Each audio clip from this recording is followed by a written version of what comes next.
Why have traditional consumer stereo systems died off? That's a kind of a grim question, isn't it? And it comes from Travis in Kearney, Missouri. And Travis writes, back in the late 80s, when I was shopping for stereo equipment, you could find gear everywhere. Many stores carried equipment, chain department stores had good selection. Maybe the internet had some impact, but it seems like the common brands just stopped making anything decent, and that is if they made anything at all. It seems like younger people these days just use their phones or MP3 players to listen to music. Why do you think that's been such a shift away from the way people listen to music?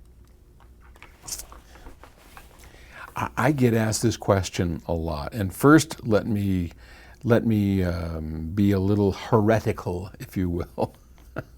When I was in my 20s and I was in my 30s, if I could have had a phone with an MP3 player and a set of really good earbuds, I would have bought that. I would have used that because that would bring music when I'm on the go, when I'm doing things and I'm working.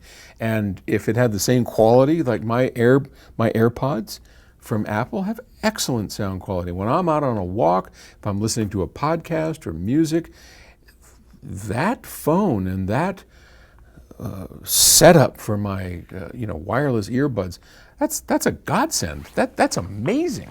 I love it. It's not high-end audio, but it has its purpose, and I understand why people all of a sudden have music on the go. I remember the Walkman.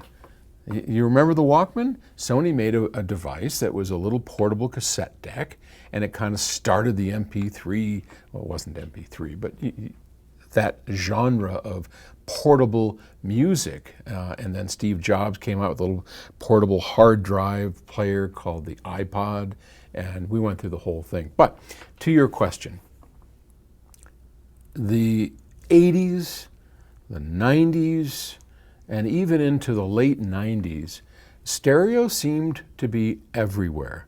And then something happened, and it was the internet. I know you maybe don't want to buy into that, but it was the internet. The traditional model of selling, and this doesn't apply just to stereos, is what we refer to as real estate protected markets. Okay, if I owned a store in Boise, Idaho, and it was downtown, I would get certain brands delivered to me, and I would have an exclusive on those brands. So let's say it was PS Audio. I'm the dealer for PS Audio in Boise, Idaho, and boy, if you want PS Audio in Boise, Idaho, you're going to come to my store. What else are you going to do, right? So that bought me protection within a certain area, and I serve the community of Boise, and I do it well or I don't. Now, if I don't, I go out of business, and all the things that applied for that. But I went to the corner hardware store. I did all the stuff locally. Then comes along first mail order houses, then internet houses came along.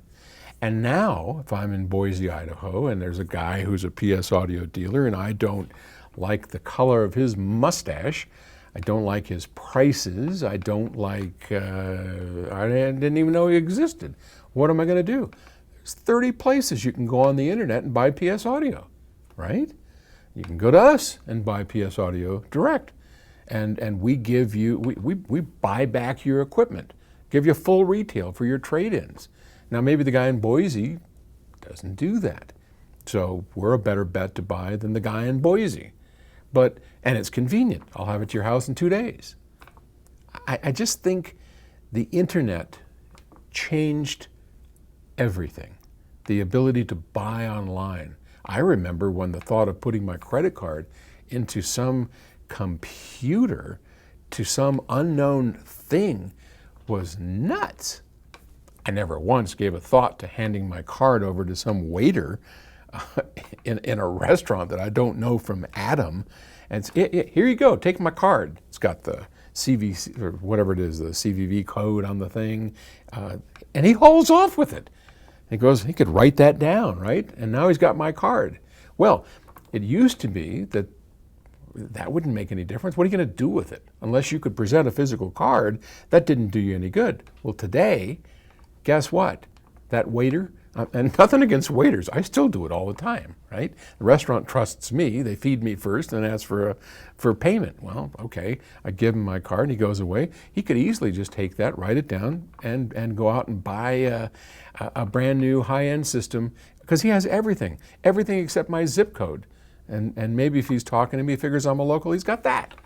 So it's a completely different era today, and it's going to continue to change. So I think that's what happened. And are there other factors? Sure, there's plenty of other things. But in general, I believe that is the answer to your question. All right, thanks for asking it. Bye.